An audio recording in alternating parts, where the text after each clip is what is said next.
everyone, it's Rena.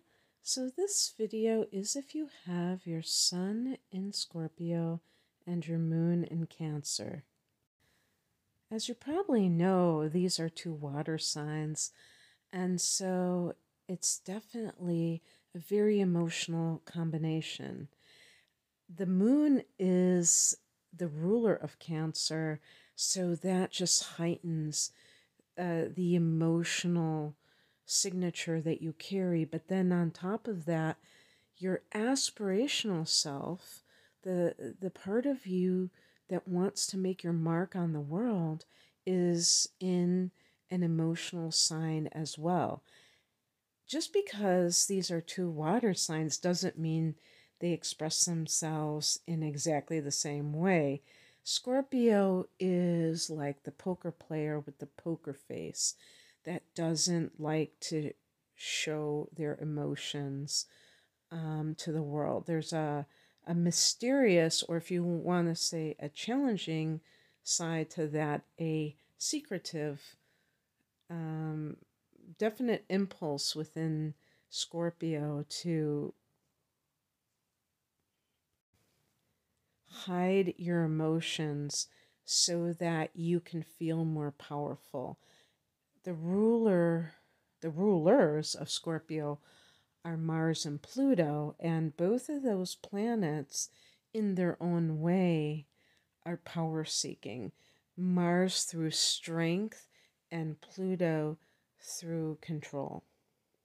And the end result is that I find Scorpio to be perhaps the most complex sign in the zodiac in terms of how the person presents themselves and how they navigate life. And because it is a complex sign, I think that Scorpio people sometimes have difficulties in interacting with others and showcasing who they truly are, because I think you tend to trigger rather challenging emotions in other people: intimidation, trepidation.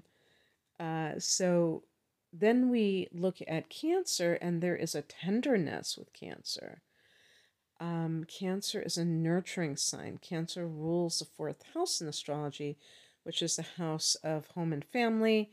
The mother, the mothering instinct is associated with Cancer. Cancer is the mother. So even if you're a male, if you have the moon in Cancer, you're going to be one of those men who are running around telling your loved ones, put on a sweater, don't get your feet wet, have you eaten yet? And that's actually a very endearing quality in a man, because, we need more men that show that side of themselves. And it's interesting because this is a double feminine combination, and the feminine and masculine that we talk about with the different signs has nothing to do with being, if we talk about a woman being butch and a man being effeminate, we're not talking about it from that standpoint. We're talking about it from the standpoint of whether or not a person is projecting their energy primarily inwards or outwards. And with the earth and the water signs being feminine signs, they tend to project it inwards. And so that, and obviously the air and the fire is more, they're young, masculine, extroverted versus introverted. So for a double feminine sign, this can mean, whether you're a man or a woman, that you probably are homebody. You're probably somebody who prefers intimate gatherings, close friends and family, versus meeting new people all the time, and that those fresh interactions. And but you have to look at the rising sign, because let's say your rising sign isn't a masculine sign like a fire sign or an air sign. Let's just say a fire sign like Sagittarius. Then you may convey this extroverted exterior, but when people get to know you, they'll see that you actually prefer, them coming over to your house rather than you going out for a night on the town. So, let's talk about the emotional nature, because this combination being double water will lend itself to a person who is very sentimental, even though they may not try to show it. Um, they may, but their feelings may betray them. So maybe you are easily hurt, but you try to have a stiff upper lip. Again, look to the rising sign to see what I would call the defense mechanisms are. Because, like, let's say your rising sign is Capricorn, then you definitely would have a stiff upper lip. But if your rising sign is Pisces, another water sign, then you might be like the lost little girl or boy, where you kind of project a helplessness, even though your sun is in Scorpio. That there's this kind of because one of the things about water signs is they can be manipulative, and Cancer probably has a patent on that. um, Scorpio is manipulative psychologically. So it's like getting in somebody's head, understanding what makes them tick. The Scorpio person is a natural psychologist. However, Scorpio isn't going to use the tools of manipulation in the form of guilt or things like that. They're going to read somebody psychologically and then be able to know how to appeal to them, or what angle to use. Whereas Cancer is the guilt queen or king. Especially, that's the one thing that cancers are masters at, is guilting. But even, I guess that's the same thing I was going to say, getting people to feel sorry for you. Because this is your moon sign, you may revert to that when you are feeling vulnerable and in need of reassurance. You may kind of either, like, if you feel threatened by your partner's independence, for instance, maybe your partner wants to go out with friends alone and that triggers something within you. The Scorpio part is suspicious and it's like, oh, is that person cheating? The Cancer person is, they don't love me. Why don't they want to be with me? They're neglecting me. Feeling sorry for yourself and then trying to guilt that person. Well, you have to be careful with those kinds of behaviors, because especially if you are involved with a a fire sign or an air sign, a masculine sign individual, that person will rebel big time because they really crave freedom, and you may have a smothering influence with this double water. Scorpios are always known as being intense emotionally, but Cancers can be very demanding and smothering, meaning that the person is very clingy. And because this is your moon sign, it exacerbates. It's like the shadow side of Cancer, which can be emotionally insecure, codependent, which means that you immerse yourself in that other person and you kind of lose yourself. And it's like you're kind of trying to get your needs met through, kind of like sacrificing your own life for another person in terms of like getting overly involved with their life and then forgetting your own dreams, your goals and things like that. Um, there can be with this combination a tendency to be very, like I said, with the Scorpio, can be kind of suspicious of other people's motives and you know fearful of being betrayed or cheated on. Well, cheated on is betrayal, but also abandoned. And with the moon in Cancer, abandonment is definitely a big issue. But feeling unwanted can be big. And that's where codependency comes in too, because sometimes people are codependent because they are trying to make themselves indispensable to another person. So it's very important that somebody with this combination um, learns how to be an individual within the context of a relationship. So if you have a history of,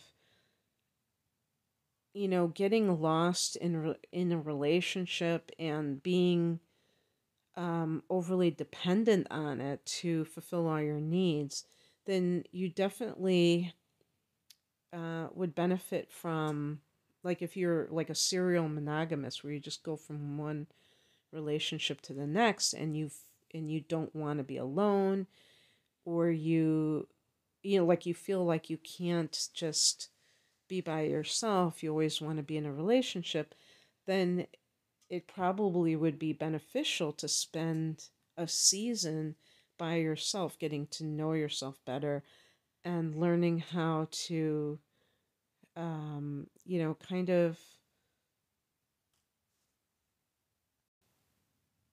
be independent more. Scorpio can be, but I'm talking about this combination is with the moon in Cancer. And it's not to put down Cancer as a sign at all.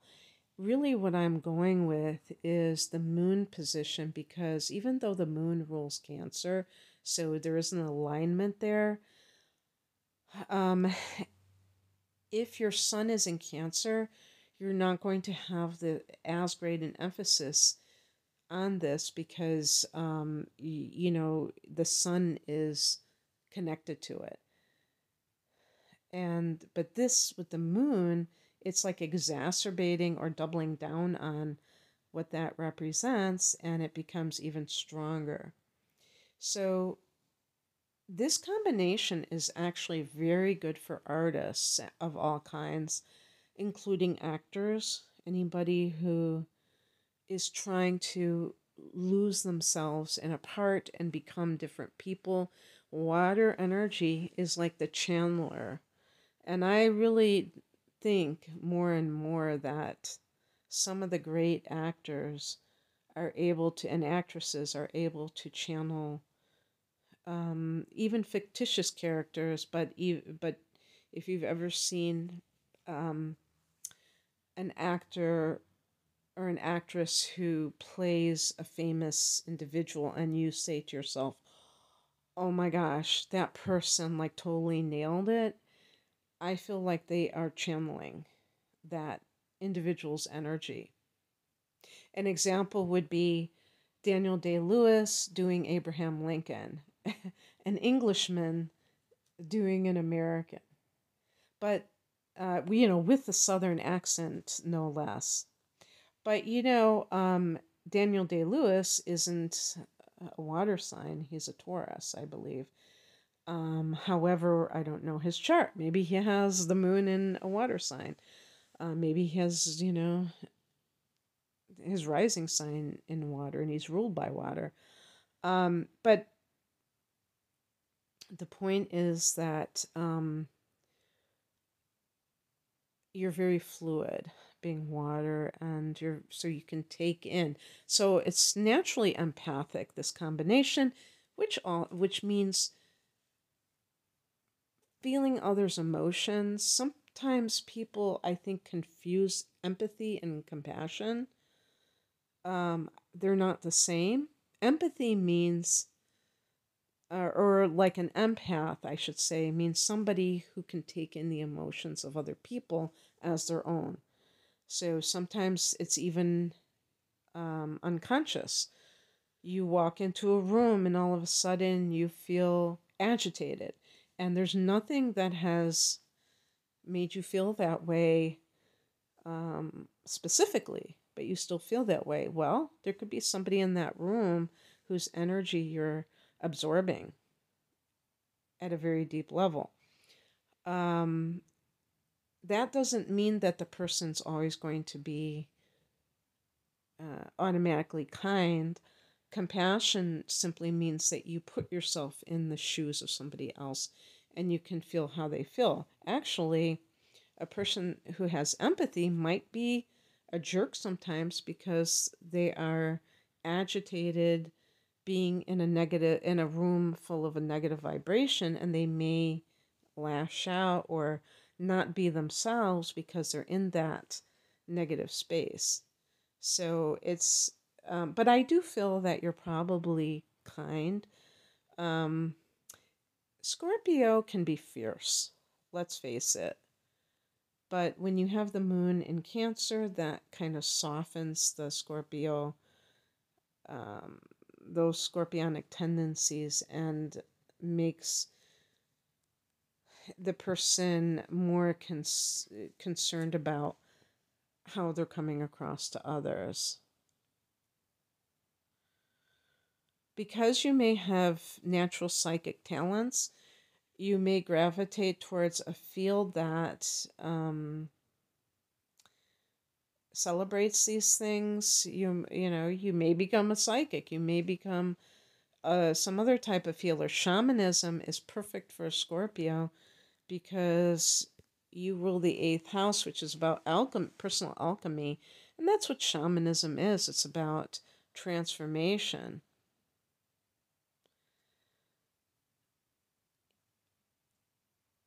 It If you are a in the healthcare field by any chance, the moon in Cancer may favor midwifery, or being a nurse for uh, an obstetrician, OB/GYN type of thing, you know, nurse. And another field that you may excel in is teaching. I'm thinking of the moon in Cancer, which is not only a teaching sign in a lot of ways. Cancer has a love of the past, a love of history, but also a very good memory because of that. That Cancer rules the fourth house, which is the past. So anything that has to do with dates and just having a good retention and memory, that's really important as a teacher in general. And Scorpio wants to reform, so that could be, I think, even in any kind of social services. Maybe a social worker is even better combination with these two signs combined. But a healer, like I said earlier, artist. And in terms of love, this is a very devoted combination. Look to your Venus and Mars, because having a sun in Scorpio, Venus and Mars, they could be in Sagittarius, and that would be more freedom loving. Joni Mitchell is a perfect example of somebody who actually, Joni Mitchell, I I don't know if she had a trifecta of water. So I don't know if her moon is in Cancer or her rising sign is in Cancer. One of them is in Pisces, one is in Cancer. But she has Venus in Sagittarius. I don't know about her Mars, but I know her Venus is in Sagittarius. She was kind of a heartbreaker. She dated some famous men and she blew them off. David Crosby, Graham Nash, to name a couple. And she also, went through a lot of um, lovers. So, and that would be the Sagittarian thing of wanting that freedom. And there's a line, one of my favorite songs by her, and just in general, is Cactus Tree. And a line in that song is, while she was busy being free. And that just encapsulates the Venus in Sagittarius sentiment.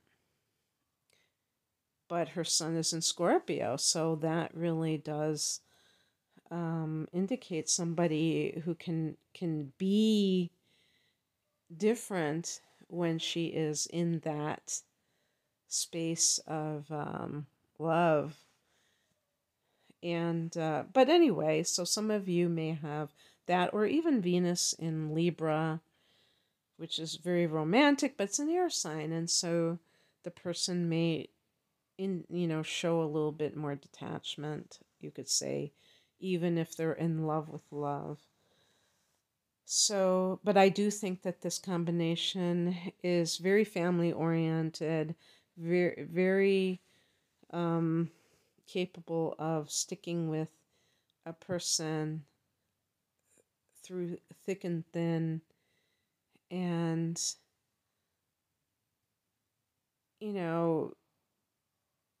having a family, having a having a legacy in terms of the family lineage, and really celebrating that. I think with the moon in Cancer, I think that this combination needs to not take themselves too seriously. There's a hypersensitivity with the moon in Cancer that can make you a bit prickly in terms of dealing with other people. Maybe you're the kind of person where you're having a conversation with somebody and they say things and it you keep getting triggered because you may have an emotional nature that is too easily offended, too sensitive. And there's such a thing as insensitivity, but there's such a thing as hypersensitivity. And the reason that this is bad for you on your end is that it could alienate people. People could be like, oh, I have to walk around on eggshells around this person. They're so easily offended, and I wasn't trying to say anything against them, and developing a thicker skin, but also the humility, because I think sometimes Scorpio can lack humility. Maybe it's the Mars energy, I'm not sure. To just accept the fact that a person may be, trying to say something that isn't something hurtful, but they're just trying to have a conversation with you, and you can't. It's like kind of like a walking down a road that is kind of like full of grenades that are going off, and you feel like you're just being constantly attacked. And it could be totally subjective, and that's one of the things about water is subjectivity. So this is a double dose of subjectivity. So in other words, people who, the water signs and the earth signs being feminine signs are subjective, masculine signs are objective. When you're subjective, everything comes back to you and your worldview and your life experiences.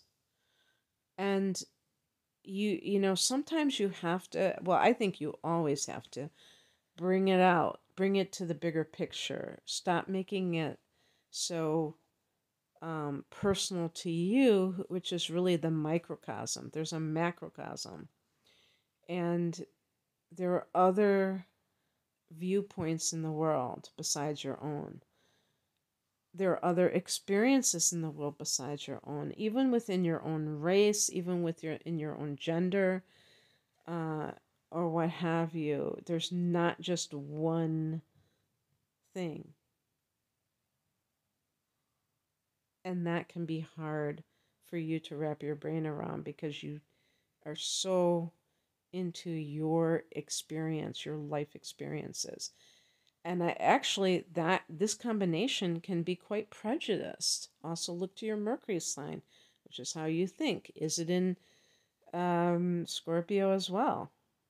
That can make you more rigid because Scorpio is a fixed sign.